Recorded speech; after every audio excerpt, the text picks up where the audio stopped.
ne mentez pas, dites à vos enfants qu'ils ont... Je suis pour les tourtereaux parce qu'il faut toujours un contre-pouvoir au pouvoir établi et surtout dans les grands débats du siècle. Et c'est un des grands débats du siècle. Moi, je suis un homme des racines du futur. Alors, les racines, pour moi, c'est la famille, c'est un socle inaliénable qu'on ne peut pas toucher et qu'on ne peut pas transgresser. Mais je suis un homme du futur. Et donc, je comprends que sociétalement, dès l'instant, et c'était la moindre des choses, où, et ce n'a pas été facile, on a admis l'homosexualité, eh bien, les homos sont des gens comme les autres. Oui, aucune bien sûr. différence possible entre homo et hétéro, qui est une grande avancée de notre démocratie, et ils ont droit aux mêmes droits, mais aussi aux mêmes devoirs. Alors, sur les droits, je suis pour le mariage pour tous, parce que je trouve que finalement, c'est désennobliant le mariage que de le réduire au pax. Alors pourquoi il y en a qui auraient droit au vrai mariage et d'autres qui n'auraient droit qu'au pax. Donc ça, je trouve que c'est une sorte de racisme.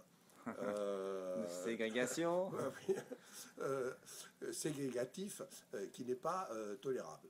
Mais se pose le problème le plus important, qui est le problème de l'adoption. Je suis fondamentalement contre l'adoption, on va l'appeler médicalement assistée. Alors, si j'ai bien compris, Monsieur Séguéla, vous êtes pour le mariage entre deux hommes, un homme et une femme. Mais vous êtes contre l'adoption. Je suis contre l'adoption médicalement assistée et je me pose plein de questions sur l'adoption. Parce que dès l'instant qu'il y a mariage, comment y a-t-il mariage s'il n'y a pas enfant? Oui, voilà, l'enfant. N'oublions pas l'enfant. J'attends de ce débat d'y voir plus clair et que l'on me dise exactement comment on va protéger l'enfant, qui est le seul qui compte là-dedans. Comment on va protéger l'enfant de toutes les dérives possibles. Alors, les médicales, on les exclut d'emblée. On les exclut d'emblée. Mais les autres dérives possibles dans la répartition des pouvoirs des deux parents. Et tant que ces choses-là ne sont pas claires, je pense que le débat doit continuer et qu'il ne faut pas aller voter une loi qui peut être scélérate si on n'y a pas suffisamment... Un ami qui s'appelle Bertrand Delanoë, maire de Paris, qui va se mobiliser pour le mariage gay, pour l'adoption et pour la PMA. Est-ce que vous ne pouvez pas lui dire, Bertrand, écoute, le mariage d'accord, mais pas l'adoption ni la PMA? Non, d'abord, moi j'aime beaucoup Bertrand Delanoë, c'est un très bon maire. Je suis désolé qu'il quitte sa mairie, je ne suis pas sûr qu'on retrouve un aussi bon maire. C'est ses opinions. Et il a le droit, dans un débat, toutes les opinions sont bonnes à dire. Il a toujours été d'ailleurs entier, donc lui a pris sa décision. Elle est peut-être plus facile d'ailleurs dans sa position que dans celle d'un hétéro.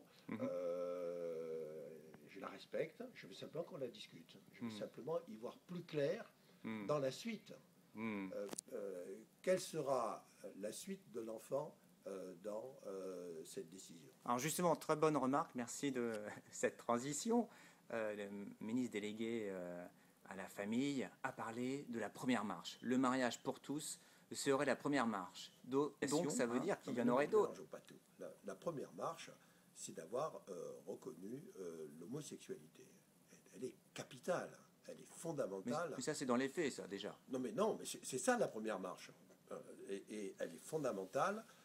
Il y a eu exactement les mêmes discussions que celles qu'on a aujourd'hui.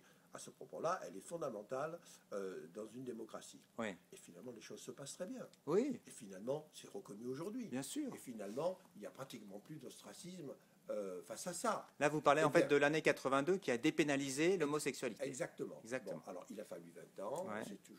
Il faut toujours une génération. Mais les choses sont entrées dans l'ordre. Et mondialement, à part quelques pays complètement reculés, qui sont même obligés d'y arriver aussi.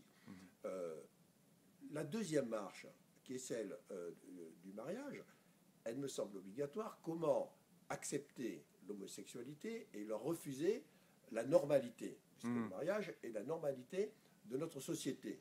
Jusque-là, il n'y a aucun problème. On engage des adultes consentants qui se marient parce qu'ils s'aiment.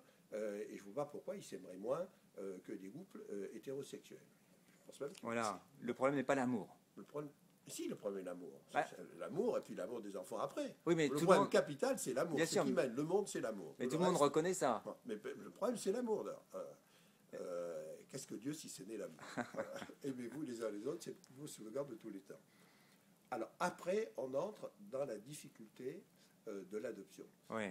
Pas de l'adoption, des suites de l'adoption. Parce que puisqu'il y a famille, comment refuser à un moment donné que cette famille ait un enfant? Ce sont des familles qui seront différentes des autres. Elles seront mariées, mais elles seront interdites d'enfants.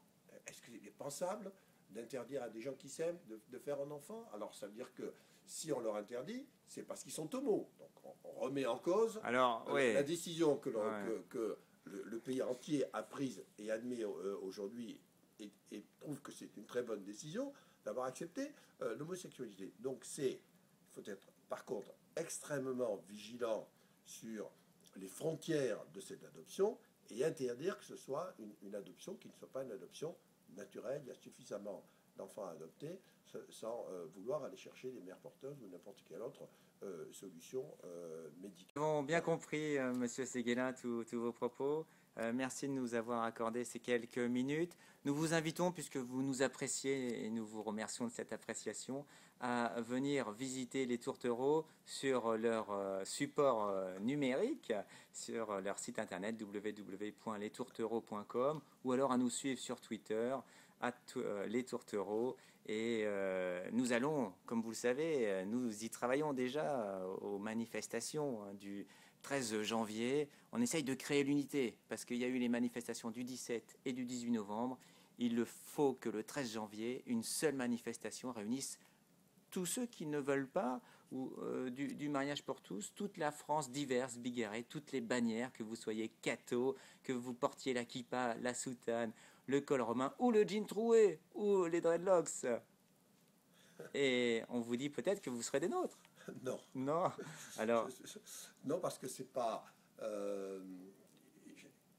J'attends d'y voir plus clair pour arrêter ma décision Ouais. finale. Voilà. Et je pense qu'à aujourd'hui, on n'a pas suffisamment. C'est beaucoup trop tôt pour décider de cette chose-là. Moi, c'est une loi Il faut qui se fait débattre. entre parenthèses. Ayons le temps de pouvoir juger dans les pays qui ont eu plus de courage que nous, peut-être, mais qui sont déjà avancés, de voir les répercussions d'une idée qui peut être soit la modernité de la famille, soit une certaine destruction et déstabilisation de Voilà. la famille. Donc ça n'est pas rien. donc ça n'est pas rien. Attention, danger. Merci beaucoup, Monsieur Séguéla, et à bientôt sur www.lestourtereaux.com. Ne mentez pas, dites à vos enfants qu'ils ont le droit à un papa et une maman.